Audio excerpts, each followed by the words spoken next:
Bine ați venit, dragilor, din Zodia Balanță, oriunde v-ați afla. Suntem din nou împreună la o nouă lectură, de data aceasta despre iubire, despre conexiuni și despre evoluție. Această lectură este pentru toți cei care aveți nu doar Soarele, ci și Luna, Venus, Ascendentul în Zodia Balanță, așa că nu uitați. Este totuși o lectură generală pentru un colectiv mai larg, așa că vă rog să luați doar ceea ce va rezona cu voi. Vor fi două lecturi, una pentru cei care se află într-un cuplu, într-o relație, și a doua pentru cei care sunteți singurei. Voi alegeți lectura în care voi simțiți că vă regăsiți în acest moment. Sunt desigur lecturi generale, atemporale, unde mesajele pot avea o importanță sau pot deveni relevante acum sau mai târziu, asta în funcție de parcursul fiecăruia și de momentul în care voi urmăriți lecturile.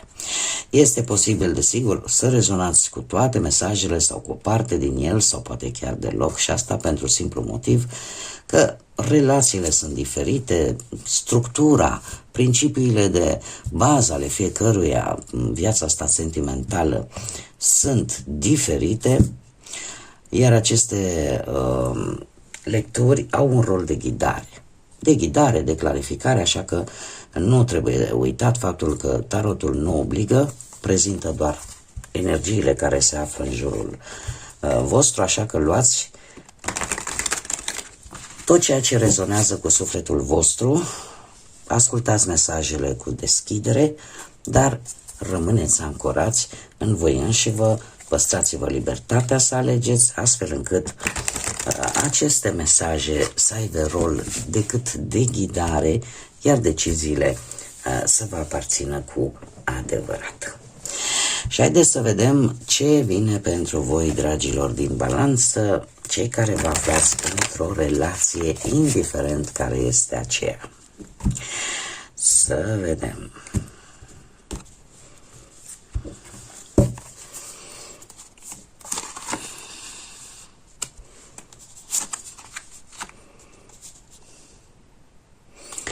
Sunteți destul de visător, dragilor. Predomină cifra 7. Interesant. Interesant. Dragii mei, haideți mai întâi, pentru că asta mi-a sărit prima dată în ochi, mi-a tras atenția, repetarea cifrei 7. Și care, de-al minteri, reprezintă și energia voastră foarte accentuată. Numărul 7 este un număr guvernat de către Neptun. Este o energie feminină yin și îmi vorbește în primul și în primul rând de o percepție și o intuiție super dezvoltată. În același timp, această mare abilitate de a percepe tot, ceea ce poate nu s-a văzut până acum, cumva face ca voi să fiți un pic poate mai analitici, să reușiți să găsiți ceea ce alții poate nu au putut până acum, dar poate să aducă și un pic de control excesiv, aș spune. De control excesiv și să nu arătați ceea ce simțiți cu adevărat. Are legătură într-adevăr cu inteligența, înțelepciunea, cu gândirea profundă, cu un caracter hotărât, dar și cu un puternic simț de observație. Acum, revenind la cărțile noastre, acest 7 de cupe îmi vorbește de iluzii, poate de unele tentații, sau poate simplu fapt că voi idealizați o situație amoroasă sau o persoană și e posibil să vă mințiți frumos și să nu vedeți de fapt realitatea situației. Alții pot traversa o perioadă în care vă simțiți confuzi și vă folosiți decât acest simț de observație.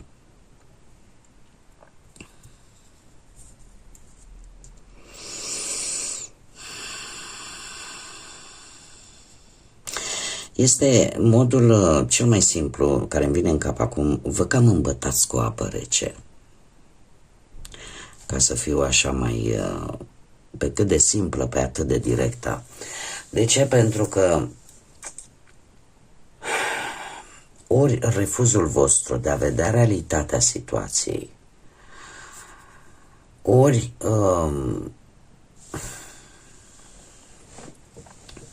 sunteți un pic mai confuzi asupra ce vă doriți sau ce aveți nevoie în relația voastră și nu știți cumva pe ce drum să o luați.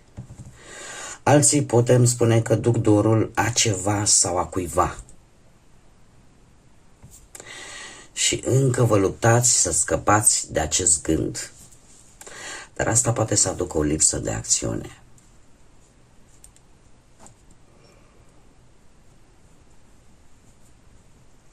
Este ceva, tind să cred că sunt anumite lucruri în interiorul vostru, în căpășorul vostru, în sufletul vostru, pe care nu le spuneți, dar care efectiv ele persistă acolo și vă creează poate niște așteptări și niște iluzii care posibil să nu aibă legătură foarte tare cu realitatea din teren. Persoana voastră de interes, am 3 de cupe, este cineva care îi plac foarte mult ieșirile cu prietenii, cu familia, de ce nu?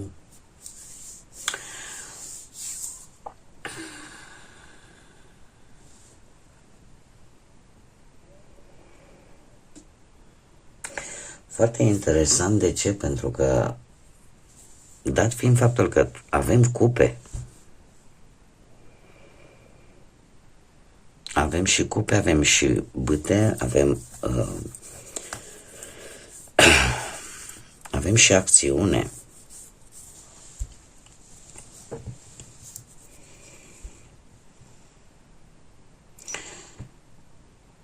Eu aș spune că perechea voastră totuși nu e atât de afectată. Chiar deloc, aș spune. Nu are... E ca și cum sunteți cumva la poli opuși.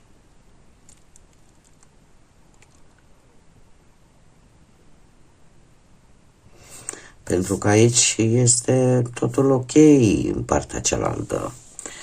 Deci la perechea voastră viața merge înainte, este ok, ne bucurăm de tot ce vine, este o energie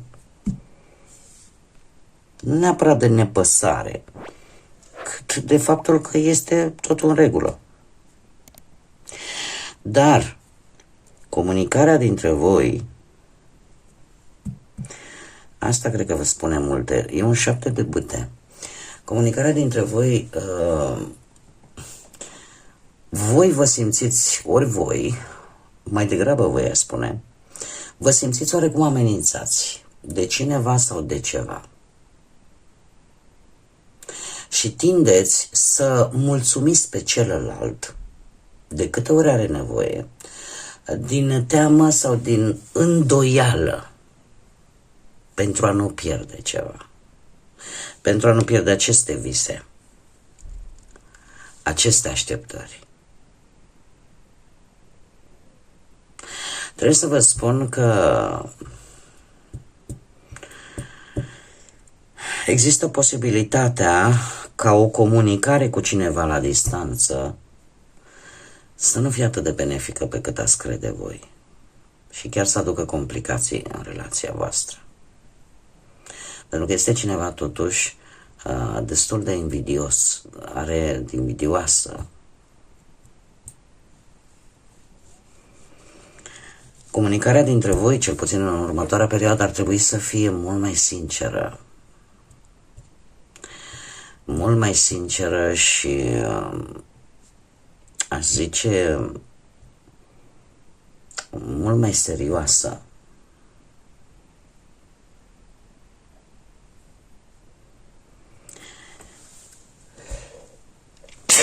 îmi cer scuze. Uite că nu mint. Deci, de ce spun acest lucru? Există aici ce vă poate uni sau ce vă poate chiar crea probleme? Un paș de bâte. Un paș de bâte care îmi poate vorbi ori de cineva tânăr sau de o descoperire destul de importantă care poate schimba viața destul de radical,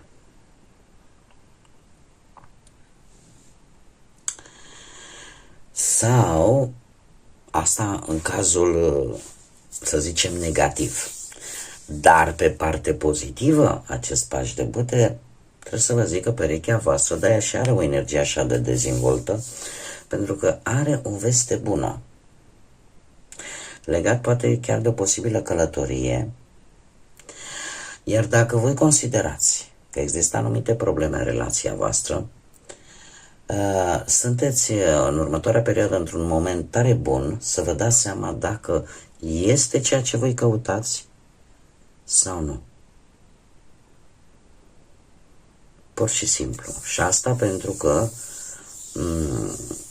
se poate face această descoperire importantă care să vă deschidă ochișorii așa și să ieșiți voi din șaptele ăsta de cupe. Care este sfatul cărților? Un 5 de spade. Să știți că cineva nu va juca curat. Cineva nu va juca curat. Cinciul ăsta de spade este, ca să zic așa, vorbește de conflicte, de anumite tensiuni și treaba este că, bun, avem, ne mai certăm, mai intrăm în conflict, dar parcă nu există un câștigător sau nu există un acord. De ce? Pentru că lucrurile sunt făcute, cum să spun eu,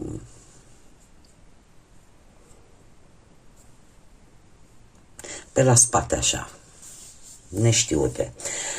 Apare implicarea posibil a unei energii în care voi nici pe departe nu v-ați fi gândit că v-ar putea face rău.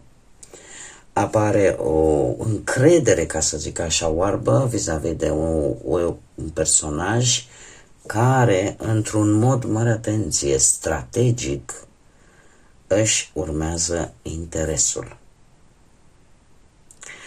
Și asta, desigur, duce la dezacorduri, la aceste conflicte care, din păcate, se pare că nu le veți putea evita.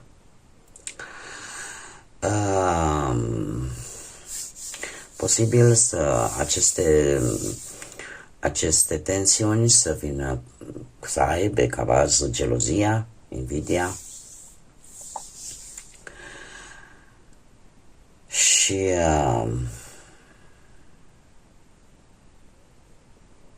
cred că cel mai bun sfat cu care vin aceste cărți de tarot e acela de a nu rămâne totuși cu resentimente, să învățați din aceste lupte în așa fel încât să deprindeți o anumită înțelepciune, să deprindeți o anumită cunoaștere, să vă trezească un pic și să vedeți de fapt cum stau lucrurile. În felul acesta știți cum e, că de fapt înțelepciunea nu vine doar citind o carte, învățând.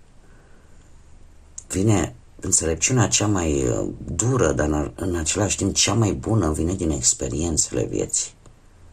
Când ne învățăm lecțiile pe care viața ne le dă.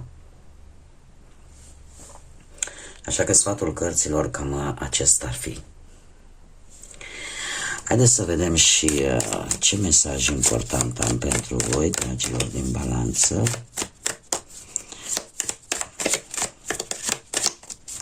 Un mesaj, te rog, pentru dragii mei din Balanță. Avem chiar două. Ia să vedem. Trăiește prezentul. Vei atrage iubirea bucurându-te de viață așa cum este. Indiferent unde te afli, fii cu totul acolo. Practic spune, nu pierde timpul, trăiește prezentul pentru că nu știi ce vine mâine.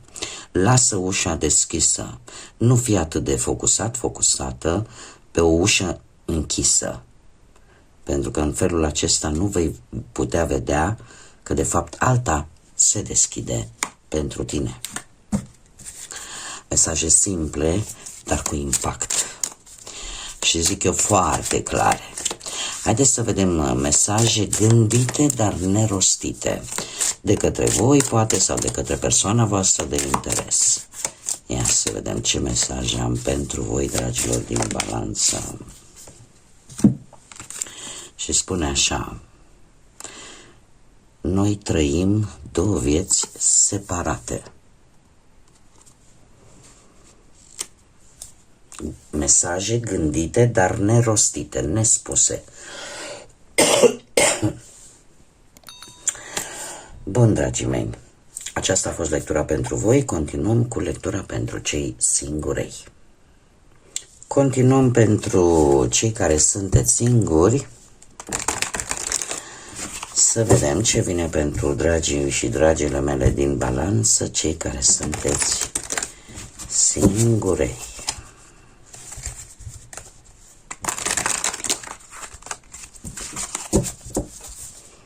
Ia să vedem.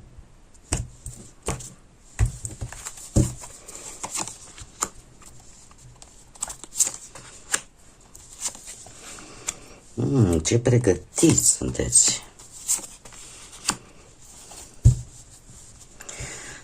Foarte interesant.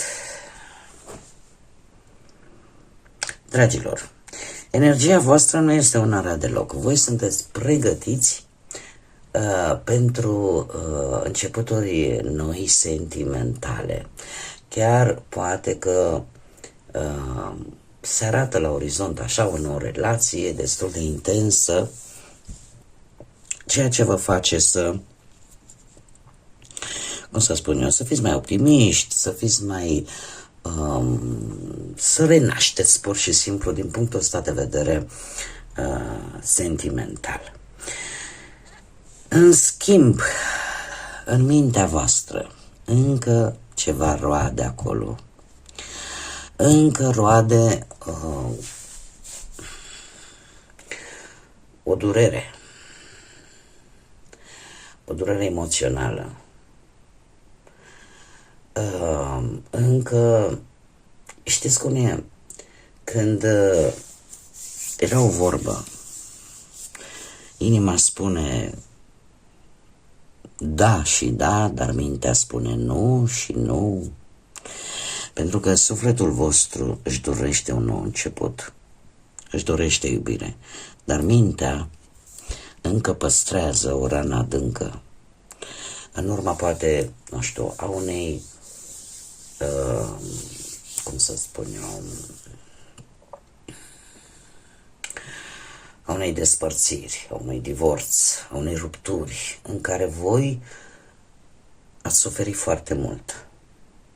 E ca și cum, imaginați-vă că avem fiecare inimioară acolo în interiorul nostru care zice: vreau iubire, vreau emoție, vreau să fiu iubit, iubită, vreau să dau iubire la rândul meu. Și vine creierul, da, un boss mare și spune: păi, nu știi ce ai pățit, asta-ți trebuie ție acum. Am făcut așa un mic joc de rol ca să mă fac cât mai bine înțeleasă. Deci la voi încă o infidelitate, o rană emoțională încă persistă în mintea voastră și posibil acest lucru, din câte văd eu aici, se repetă cifra 3. O cifră marcantă pentru voi în această perioadă și eu aș spune că este vorba de situații care au implicat mai mult de două persoane, dar în același timp lucrul ăsta probabil că s-a întâmplat printr-o, cum să spun eu,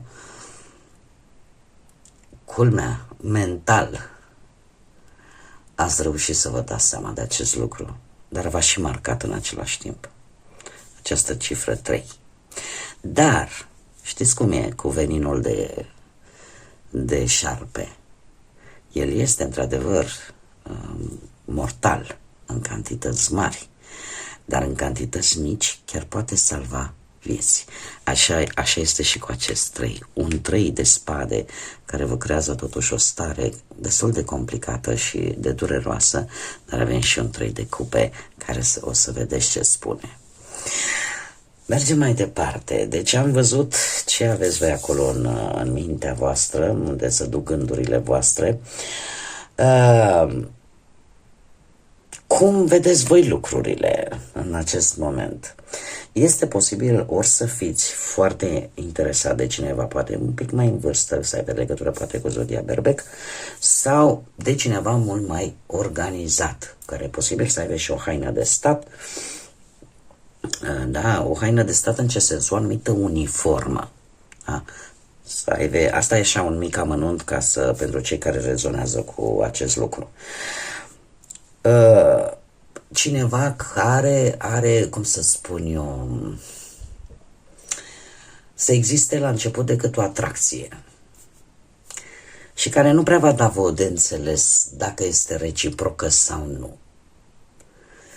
Acum, știți cum e, lucrurile trebuie văzute într-un mod un pic diferit.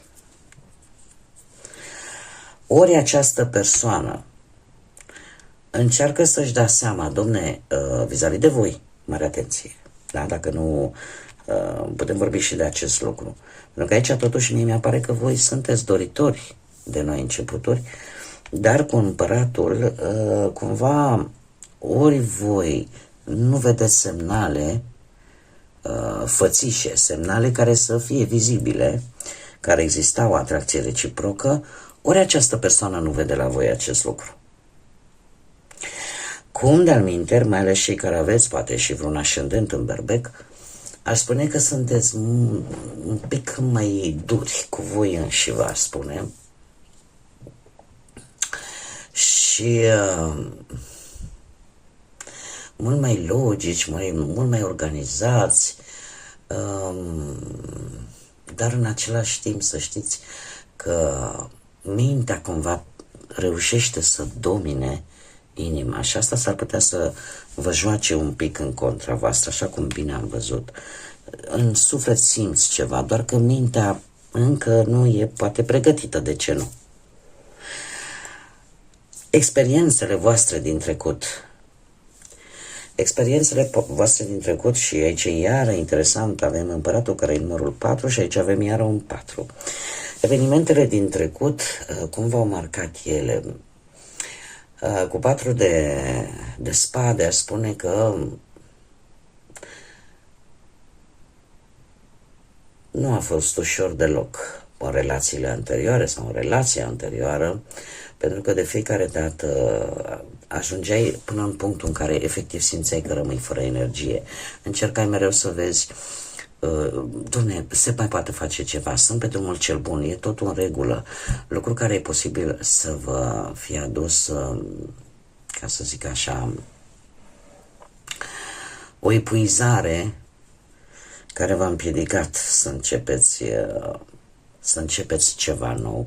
Au fost gânduri, au fost cuvinte, au fost lucruri care nu s-au spus și care pe voi v-au măcinat. Că ați făcut-o din bun simț, că ați făcut-o pentru a nu vă complica viața, dar să știți că asta încă vă frământă. Au fost lucruri care nu s-au spus și pe care posibil ca aceste lucruri să vă frământe și în acest moment. Ce aduce viitorul apropiat în 3 de cupe? Poate să aducă ieșiri cu prietenii, cu familia, cu un cerc restrâns, care să vă ajute oarecum să mai lăsați așa preocupările, să vă bucurați un pic de viață, să vă bucurați un pic de socializare, dar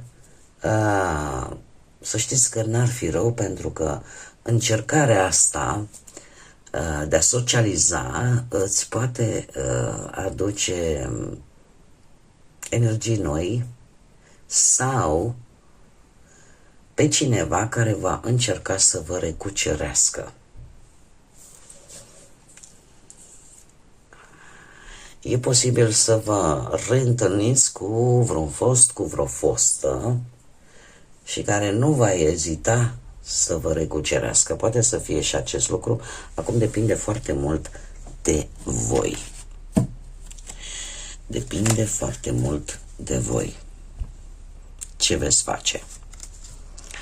Dar există această șansă ca la un eveniment cu amicii, cu familia, cu prietenii să întâlniți ori noi ocazii, ori pur și simplu pe cineva din trecutul vostru care nu va ezita să mai încerci odată. Haideți să vedem primul mesaj pentru voi. Ești cât trebuie, da? Da, uite, faptul că ești de ajuns nu depinde de celelalte persoane sau tu să te simți împlinit, împlinită. Nu ar trebui să depindă de alte persoane. Ești de ajuns fix așa cum ești. Cine vrea să te aprecieze, te apreciază atât cu calități cât și cu defecte. Nu depinzi neapărat de o altă persoană. Iar decizia de a cumva de a schimba ceva la tine ți aparține. Haideți să vedem mesaje gândite, dar nerostite de voi sau de altcineva. Ia să vedem. Este un mare gol în inima mea pe care eu nu îl pot umple de unul singur sau de una singură. A rămas un gol în sufletul meu pe care nu-l pot umple de unul sau de una singură. Singur sau singură. Bun, dragii mei, cam atât. Cam acestea au fost mesajele pentru voi. Eu sper că aceste lecturi v-au adus așa un pic de ghidare, un pic de claritate, poate chiar și o nouă viziune asupra vieții sentimentale. Vă mulțumesc că ați fost alături de mine, iar până la o nouă lectură, nu uitați, zburați înalt, suflete frumoase, și lăsați iubirea să vă însoțească cu fiecare pas din viața voastră.